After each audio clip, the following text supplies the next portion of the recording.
सत साहिब सतगुरुदेव की जय। बंदी छोड़ कबीर साहिब जी की जय। बंदी छोड़ गरीबदास जी महाराज जी की जय। स्वामी राम देवानंद जी गुरु महाराज जी की जय हो।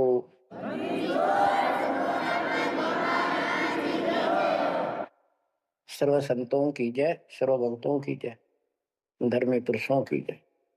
श्री काशी धाम की जय, श्री सुडानी धाम की जय, श्री क्रोथा धाम की जय, श्री बरवाड़ा धाम की जय। सत साहिब परमपिता परमात्मा कबीर परमेश्वर जी की असीम श्रद्धा से बच्चों आपको अमर कथा सत्य ज्ञान सुनने को मिल रहा है।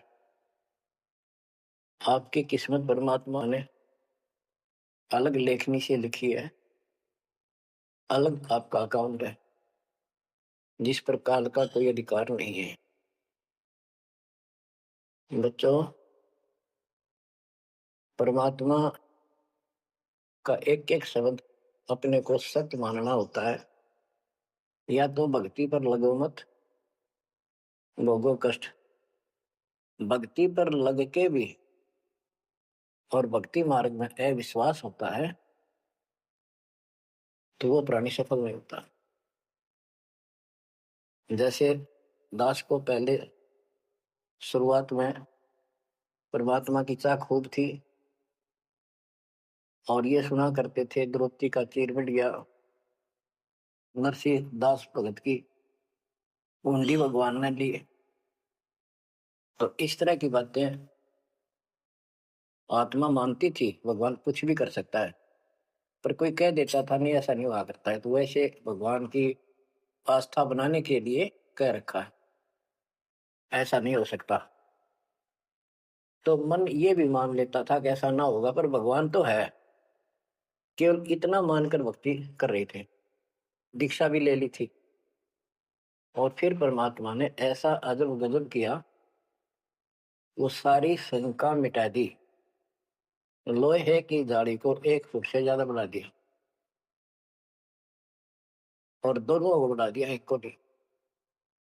तो बच्चों, विश्वास बहुत जरूरी है। जैसे आपको उदाहरण दिया जाता है सत्संग के माध्यम से। एक गांव के बाहर 2 साधक साधना कर रहे थे। एक 40 साल से बैठा था, आयु 60 के आसपास हो चुकी थी। दूसरा 4 वर्ष से साधना करने लगा था, वो भी घर त्याग कर बाहर आश्रम बना रखा था। तो बच्चों, वैसे तो साधना दोनों की ही शास्त्र विरुद्ध थी। पिछले संस्कार से प्रेरणा इतनी प्रबल हो जाती है कि आत्मा भगवान की तरफ तड़प जाती है, उसको खोज के लिए निकल पड़ती है और जैसा कोई मार्गदर्शन मिलता है उसी अनुसार अपना सारा जीवन कुर्बान कर देती है। उससे उसका कुछ तप बन जाता है और कुछ सिद्धियां आनी शुरू हो जाती हैं। उससे उसका वह बोलबाला हो जाता है। फिर उसकी मृत्यु के बाद वह एक यादगार बना दी जाती है। वो नरभाग आप तो नरक में गया, आने वाले उस गांव की कई पीढ़ियों को भी नरक भेजने का सामान तैयार कर गया। आने वाली पीढ़ियां उसी को मत्था टेक टेक के उस कब्र पे, उसकी मूर्ति पे और अपनी मनोकामना पूर्ण करवाती हैं। होता किसी का कुछ नहीं, पर वह भावना बन जाए, देखा देखा वैसे सूत बैठ जाए, दाव लग जाए। स्वाभाविक जो भक्ति ना करते उनका भी हो जाता है। वो तो उसका संस्कार होता था और वो नियमित उसका कर देते थे। हम भी ऐसे ही थे। हम बताना चाहता दास, फिर भी विश्वास बहुत काम करता है। भगवान उसके नंबर देता है अलग से, तो उसकी भक्ति में आस्था अगले जन्म में भी बनी रहती है। इस तरह की क्रियाओं से जो आस्तिक और नास्तिक दोनों क्रिया करता है वो घर का रहता है ना घाट का। एक देवदूत आया करता था ऊपर से, विष्णु जी के लोक से, और वो आकर के उन दोनों भक्तों से काफी देर तक चर्चा परमात्मा की करता था। और वो प्रश्न करते रहते थे, भगवान ठीक है, वहां की व्यवस्था कैसी है। तो वो देवदूत दोनों भक्तों के पास घंटों बैठ कर जाया करता था। देवदूत से भगवान ने पूछा भी, विष्णु ने कहा जाता है ये ऐसे ऐसे आपके भगत हैं बहुत गजब के, कुर्बान हाथ के लिए तो इस गांव में, और मैं वहां बैठ आता हूँ कुछ देर जाके, तो आपके ऊपर तो कुर्बान है। तो विष्णु जी बोले, फिर मैं भगत तो एक है, एक तो वैसे टाइम पास कर रहा है। देवदूत बोला जी वो होगा जो 40 साल से आपके लिए कुर्बान घर छोड़ के आया हो। तो भगवान बोले ना, दूसरा जो 4 साल से बैठा है वो भगत है, उसको मुझ पर विश्वास है और बड़े को विश्वास नहीं है। ये बात उस देवदूत का गले नहीं उतरा, ये तो हो ही नहीं सकता। तो भगवान ने समझ लिया कि देवदूत को विश्वास नहीं मेरी बात पे। तो विष्णु जी बोले, भाई एक काम करना देवदूत, आज तू लेट जाना समय से, बस जिस समय जाता है, और फिर वो पूछेंगे कारण लेट होने का, तो उनको फिर ऐसे बताना कि आज भगवान ने समय दे रखा था कि दोपहर को सुई के नक्के में के सुराख में हाथी निकाल लेगा भगवान, और कहना कि मैं उसको देखने के लिए रुक गया, और भगवान ने हाथी उस सुई के नक्के में के निकाल दिया। वो इसी तरह किया, देवदूत पहले उसके पास गया, बड़े के पास, क्योंकि उसको भरम था। तो विष्णु जी ने कहा था फिर ये देखना वो कौन क्या प्रक्रिया करता है, तुझे स्वयं फैसला हो जाएगा भगत कौन है। देवदूत उस बड़े के पास गया, उसने भी ये जाते कारण पूछा कि क्या बात, देवता से लेट हो गए, आपकी बहुत इंतजार थी और आपके साथ बैठकर भगवान की चर्चा करते थे, अच्छा समय व्यतीत होता था, क्या बात होगी, क्या कारण हो गया लेट हो गया बस। देवदूत ने वही बताया कि आज दोपहर को भगवान ने एक लीला करनी थी, वो देख कर आया।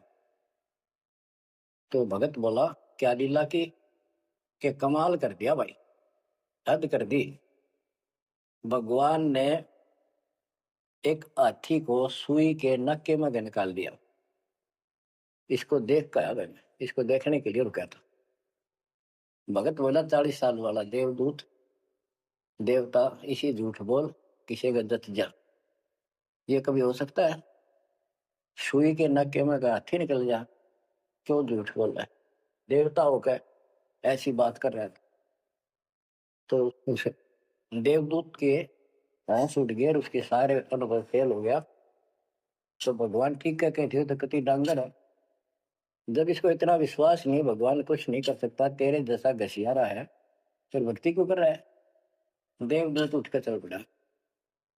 फिर वो 4 साल वाले के पास गया, उसने सोचा यूं तो हमारा धमका दे मेरे को, गुस्से होएगा, इसको तो ज्ञान ही कुछ नहीं होगा अभी तक। तो उस 4 साल वाले ने भी, भगत ने पूछा, देवदूत तभी लेट हो गए, आपके आने की बड़ी इंतजार रहती थी, आज तो सोच लिया था शायद नहीं आएंगे, क्या काम हो गया ऐसा कोई, हमें भी बताओ। देवदूत बोला, भाई ये बताऊं, झूठ मैं कह नहीं सकता और सच्ची की शिकायत गला उतरती नहीं। भगत बोला, बताओ तो सही क्या बात है। क्या दोपहर को भगवान ने एक लीला करनी थी, मैं उसको देखने के लिए रुक गया। क्या लीला थी? देवदूत बोला, सुई के नक्के में गए, भगवान ने हाथी निकालना था। भगत बोला, फिर क्या हो गया? कि वही निकाल दिया, कमाल कर दिया। बोला बस, भगवान निकाल दे, सारी पृथ्वी ने धरती ने सुई के नक्के में गए, आप हाथी में आश्चर्य कर रहे हो? तो देवदूत ने सीने से लगा दिया उस बालक को। मैं बोला, धन्य तेरे माता पिता जिससे जन्म हुआ है। भक्ति कर विश्वास नहीं तो खाक भक्ति है वो। कह कबीर सुनो विषा दो, मैं तो हूँ विश्वास में। तो अपने परमात्मा की लीला पे अविश्वास नहीं होना चाहिए, और ये धीरे धीरे आपके साथ भी परमात्मा ऐसी लीला करते रहेंगे और कर भी दी होगी। और ना भी हो तो इतने सारे प्रमाण दिए जाते हैं, विश्वास कर लेना, परमात्मा की भक्ति से दूर ना होना। अब बच्चों, आपको अजब गजब का ज्ञान दास बता रहा है, जो संत गरीबदास जी को परमात्मा से प्राप्त हुआ, और ऐसा निर्णायक ज्ञान है, इसका रिजल्ट इस पूरी कथा का फिर बाद में आपको बहुत अच्छा निष्कर्ष मिलेगा। पार्वती जी शिव की पत्नी और 108 बार मर चुकी थी। 109वें जन्म में भी उसने शिव जी को ही पति बनाया। ये संस्कार था उनका। नारद मुनि ने एक दिन आके पार्वती जी को समझाया कि हे माता, भगवान शंकर जी के पास एक ऐसा मंत्र है जो आपको बता देना, उस नाम के जाप से आप अमर हो जाओगे, अन्यथा आप 108 बार मर चुके हो। और वो भगवान उसके प्रमाण के लिए आपके शरों की खोपड़ी की माला बना रखी है। 108 है गिन दिए। पार्वती जी बोली भाई नारद बिल्कुल सही है, 108 है। मैं पूछती हूँ ये किसके क्या है, तो वो टाल मटोल कर जाते हैं। तो हे माता, आपका जन्म मरण मिट जाएगा। तो वो बोली भाई ये मेरे बात समझ में नहीं आती कि शिव महाराज जी मेरे से कुछ नहीं छुपाते, और इसने ये कैसे छुपा रखा मंत्र मेरे से बहुत प्यार करते हैं। और बताते हैं तेरी मृत्यु के बाद मैं बहुत रोता था। तो नारद जी ने कहा माता, अभी तक आप उनको पति मानती हो, जिस दिन परमात्मा रूप देखोगी और उनको एक गुरु रूप में नम्र भाव से प्रश्न करोगी, कति अति नम्र होकर, तब ये गुप्त मंत्र आपको बताएगा। ये मंत्र शिव जी ने किसी को नहीं दिया आज तक, क्योंकि ऐसा किसी का लक है नहीं, ऐसा भाव किसी का है नहीं। तो आपको वो भाव बनाना पड़ेगा जिससे वो आपको अमर मंत्र दे दे। नारद कह के चला गया। पार्वती को बेचैनी होगी माता जी को। शिव जी जब घर आए और दिनों तो वो दूसरे ढंग से बात करा करती, क्योंकि पत्नी बराबर का हकदार होती है, हिस्सेदार होती है। उस दिन चरणों में लेट गई, दंडोत प्रणाम किया और चरण पकड़ के रोने लगी और कहने लगी हे भगवान, मुझसे ऐसी कौन सी गलती बन गई कि आपने मेरे से वो अनमोल मंत्र छुपा रखा है। हे भगवान, मैं 108 बार मरी, क्या आप दुखी नहीं हुए होगे? मुझे वो नाम बता दे जिससे मेरा जन्म मरण मिट जाए। अब शिव जी उसके मुंह की तरफ देख रहा है, पार्वती की सारी आओ भाव को समझ रहा है। कहने लगा पार्वती, आज तेरे को कौन सा भगवान आत्मा मिल गया जिसने तेरी बुद्धि बदल दी।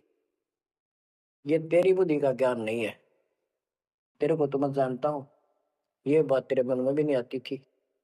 मैंने कोशिश भी की भक्ति किया करो, आप कह देती थी आप भगवान हो, मुझे क्या जरूरत है, मैं भगवान के साथ हूँ, मैं उनकी अर्धांगिनी हूँ।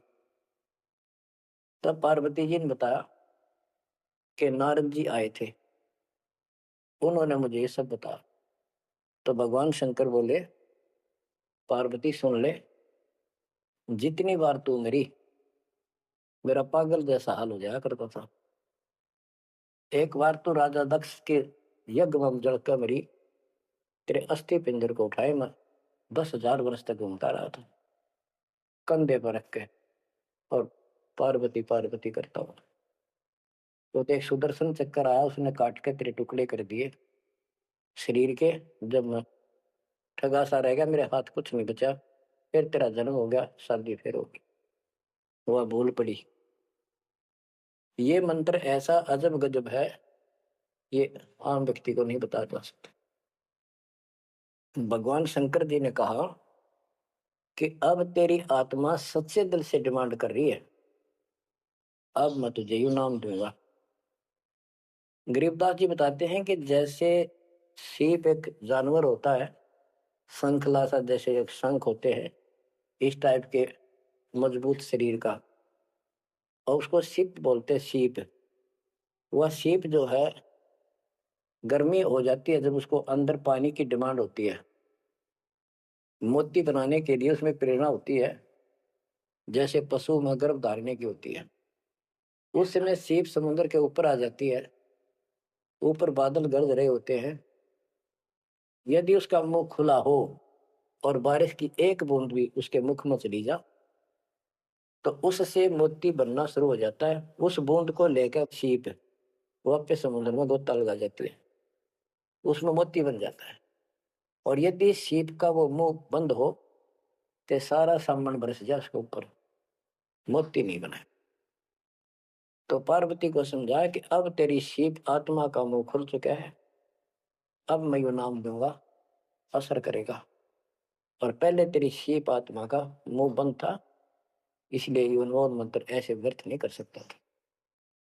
फिर कहा कि चलो सुबह सुबह एकांत स्थान पर पहुंच गए। वहां एक सूखा वृक्ष था, पत्ते भी नहीं थे, उसके नीचे बैठ गए। और बच्चों वहां पर दोनों हाथों की ताली बजाई तो आसपास के पक्षी उड़कर भाज गए, इतना शोर हुआ। और जो अंडे थे वो बच्चे बढ़कर उड़ गए। उसी वृक्ष की खोगड़ में एक खोखले स्थान पर तोते के अंडे थे। वो जो अंडे थे उस स्वस्थ अंडे तो बच्चे बढ़कर उड़ गए, और एक अंडा अस्वस्थ था, कति खराब हो गया था, गंदा हो गया था, वो वही रह गया। भगवान शंकर को पता नहीं था कि इसमें कोई तोते के बच्चे भी हैं, अंडे भी हैं। उनको मालूम था कि अंडे भी होंगे तो बच्चे बनकर जा चुके होंगे। अब बच्चों बहुत सी कहानी इस एक ही कथा से आपको समझ में आएगी। जैसे ये क्या करते हैं, भक्ति ना करके मृत्यु के प्राप्त हो जाते हैं, फिर क्या करते हो, अस्थियों को उठाते हैं, जड़ी हुई हड्डियों को, उनको उठाकर गंगा में बहा के आते हैं।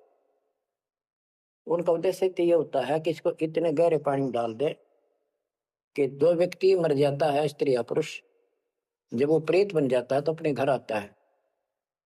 घर में वो अपने बॉडी को खोजता है, फिर वो जाता है शमशान घाट पे। उसको एहसास होता है कि ये ताजा ताजा जो फूके गए हैं ये तेरी हड्डी है। उन हड्डियों को अपनी मानकर उनका चिपक जाता है भूत। और फिर कभी घर और कभी उन हड्डियों के पास वहां चक्कर काटता रहता है और परिवार वालों को तंग करता है। तो इसीलिए उसको उन हड्डियों समेत उठाकर उसने इसी जगह डालते हैं, उसको भेदा नहीं लगता और वो भटक भटक के चला जाता है। तो बच्चों अब हमने न तो ये क्रिया करनी क्योंकि हम भूत बनाए को नहीं, हमारी सच्ची भक्ति है और उससे कोई समाधान नहीं हो जाता। तो इसी प्रकार तो दास बताना चाहता है कि मरने के बाद भी उन हड्डियों को भी वो जीव अपना मान रहा था कि मेरी है, उनके चिपक जाता है। इसी प्रकार जो गंदा अंडा हो गया था वो आत्मा उसका चिपकी हुई थी कि मेरा है। हालांकि वो कति खत्म हो चुका था, कुछ दिनों में वो सूख जाता, खत्म हो जाता, फिर वो उसको छोड़कर चलती। तो वो आत्मा उसके साथ चिपकी हुई थी। उधर से पार्वती जी को कथा सुनाना शुरू कर दिया, अमर कथा सुनाई। क्योंकि गरीबदास जी कहते हैं, कबीर साहब ने बताया, हम बैरागी ब्रह्मपद सन्यासी महादेव सोहम मंत्र दिया शिव जी को, वो करे हमारी सेव। तो कबीर साहब ने इन सब को ये अमर ज्ञान सुनाया था, सतलोक वाला सृष्टि रचना सब सुनाई। भगवान ऐसा है, भगवान ऊपर है, भगवान ऐसा है, वो सबका मालिक है। जब तो मान ली, प्रथम नाम एक ले लिया, किसी को ओम दे दिया, किसी को सोम दे दिया, किसी को हरियम, किसी को किलियम। इस तरह इनको अपना बनाया परमात्मा ने। और फिर सोचा था कि दोबारा मैं आऊंगा, अगर इनकी बुद्धि काम करेगी, इनकी आस्था ठीक रही तो फिर नए सिरे तो मंत्र पहला दूंगा। जब दूसरी बार परमात्मा गए तो इन सब की बुद्धि काल ने फेर दी। इन्होंने सुनी भी नहीं कबीर साहब की बात। तो कबीर साहब वापस आ गए। अब वो ज्ञान शिव जी को था, पार्वती को बताया और मंत्र दिया उसको। अब बच्चों 5 नाम शिव जी को बताए थे, लेकिन शिव जी विशेषकर एक सोहम मंत्र ही जाप करता है। ये चक्कर ये है कि जो गुरु बताते हैं हम उस पर ना रुक करके फिर मनमुखी जरूर करते हैं कोई कोई। और परमात्मा जी ने, कबीर साहब ने शिव जी को सब कमलों का भेद बताया था। ये योगी था, इससे तो एक कमल भी नहीं छूट जाता, एक भी। और अभी तक नहीं सुलझा है, लेकिन ज्ञान सारा बता दिया था। तो पार्वती को सुनाया जा रहा था ज्ञान, पार्वती यश करती जा रही थी, देखो ये मूल कमल है, आगे चलो स्वाद चक्र है, फिर नाभि कमल है, हृदय कमल है, उसमें ऐसे ऐसे देवता हैं, कंठ कमल में ऐसा है, त्रिकुटी कमल तक पहुंचा दिया बस। पार्वती जी ध्यान मग्न होगी, उसको नींद आ गई, बोलना बंद कर दिया। उधर से वो पक्षी इस कथा को सुनने से वो अंडा स्वस्थ हो गया तोते का, और ओंकार्य बुलंद आ गया। शिव जी ने देखा आवाज और तरह की आई, पार्वती तो सो रही है, लटके ले रही है बैठी बैठी, आवाज कहाँ से आई? उसने देखा एक पक्षी उस वृक्ष की खोगड़ में, वो थोथे स्थान में नजर पड़ा, पक्षी उड़ कर भाग लिया। शिव जी उसके पीछे चल पड़े कि इसने मेरा ज्ञान चुरा लिया, आकाश में उड़ गया, उड़ के पीछे हो लिया। ये तोते वाला जीव परमात्मा की अमर कथा सुनता है, उसमें भी शक्ति सिद्धि आ गई थी। और ये ज्ञान जो है पूरे पहुंचे हुए संत से सिद्धि युक्त और अधिकारी से सुनने से ज्यादा असर करता है। भगवान शिव तीन लोक के प्रधान है, इनमें आध्यात्मिक शक्ति है, वो साथ मिलकर उसकी आध्यात्मिक शक्ति के साथ वो वाणी परमात्मा अमर कथा उसके भी बॉडी में गई, उसमें सिद्धि आ गई। मोक्ष तो बहुत दूर की बातें हैं, ये तो लंबा चैप्टर है, लंबी कहानी है, लेकिन थोड़ा थोड़ा हिंट आपको देना पड़ता है, कहीं कभी कोई मिसगाइड ना करते। सिद्धियों कहते हैं अष्ट सिद्धि, नौ निधि के भरे पड़े हैं शिव जी, और इनके वचन से भी सिद्धि आ जाती है, किसी को ये कह दे तो। लेकिन उन सिद्धियां ने के चाटा ये मोक्ष तो ना हुआ है। भाव कहने का ये है कि वो तोते वाला प्राणी वेद व्यास के आश्रम में पहुंच गया, उड़ता उड़ता पीछे पीछे शिव जी, वहां शरीर छोड़ गए, और व्यास की पत्नी ने जमाई ली थी, उसके द्वारा सांस के द्वारा सूक्ष्म जीव अंदर चला गया, और जब गर्भ धारण का समय आया तो उनके गर्भ में स्थान लिया, उस बच्चे के शरीर में प्रवेश हो गया, 12 वर्ष तक वही रहा। आगे कथा इसमें आगे आएगी, वो बताऊंगा। अब ये वाणी सुनाऊंगा जो आसानी से आपका समझ में आएगी। मोक्ष मुक्ति का लख्यान बेवा, ब्रह्म में पुत्र व्यास सुखदेवा, सतगुरु मेरा महादेव पंका, 84 की मिट्टी न शंका। के महादेव जैसे भी उनको मिले, फिर भी 84 लाख योनियों का चक्कर उसका मिटा नहीं। अठोत्तर जन्म गौरी भरमाई, शिव को रुनमाला गले लाई, अर्ध शरीरी देवी गौरा, जिनका थीर बयानी मोरा। 108 जन्म पार्वती जन्मती मरती रही, और शिव जी ने उसके सिर की माला, सिर के रुंड खोपड़ियां माला बनाकर गले में डाल रखी थी। अर्ध शरीरी देवी गौरा, जिनका थीर बयानी मोरा। अर्धंगनी थी शिव की पार्वती, और उसका भी मोक्ष नहीं हुआ। नारद मुनि उपदेश बखाना, गिरजा सुनो मोक्ष पद ज्ञाना। सुन हे देवी गौरा माई, 68 तीर्थ पर भी नाई, पिंड प्रदान किए कह बारा, खुला नहीं मुक्ति का द्वारा। जब पिंड प्रदान कहते हैं ना, पिंड प्रदान करने से भूत जुनी जहाँ छूटे थे, पिंड प्रदान करंत गरीब दास जिंदा कह नहीं मिला भगवंत। जैसे पार्वती भूत पड़ गई, पिंड प्रदान कर दिए, भूत जुनी छूट गई, और फिर पता नहीं किस दुनिया में चला जाता प्राणी। इसके संस्कार अच्छे थे, ये फिर मनुष्य लड़की का जन्म हुआ, शिव जी के ब्याह गई। ये पिछले जन्म जन्मांतर की शक्ति भक्ति के कारण मनुष्य जीवन ज्यादा भी हो सकते हैं, लेकिन मोक्ष न होने से फिर 84 लाख योनियों में जाना था। इस पार्वती ने भी आगे भी जाएगी, शिव जी भी मरेगा, पार्वती भी मरेगी, और फिर ये 84 लाख योनियों में जाएंगे। कहते हैं चंद सूरज की आयु लग, जो जीव का रह शरीर, सतगुरु से बैठा नहीं तो अंत कीर का कीर। अगर चांद सूरज की आयु तक भी जीव का शरीर रहे और पूरा सतगुरु मिला नहीं, तो अंत में कीड़े मकोड़े बनेगा। अब नारद जी बता रहे पार्वती जी को, सुन हे देवी गौरा बाई, 68 तीर्थ पर भी नाई, पिंड प्रदान किए कह बारा, खुला नहीं मुक्ति का द्वार। सारे कर्म कांड कर लिए तेरे मृत्यु के बाद, तेरा फिर भी मोक्ष नहीं हुआ, फिर जन्म हुआ। रुंडमाला शिव के गले माही, सो देवी तुम जानो माही। ग्रीव रुंडमाला शिव के गले, गेजा के सब शीश, भक्ति दुराई देव को ना परसा जगदीश। तुमरा देवी रूप विशाला, शिव तो पैर रहे रुंडमाला, भौतक पर लहो हो जाई, लंबी उम्र शिव कलिमाई। दीर्घायु शिव है अनुरागी, तुम देवी गौरी दिल की। मूल मंत्र ने नाम सुनाया, ताते कल्प हुए तेरी काया। महादेव देवनपति देवा, जाकी करी ने गौरी सेवा, कर बंधन कर शीश नवाओ, तन मन अर्पो शीश चढ़ाओ।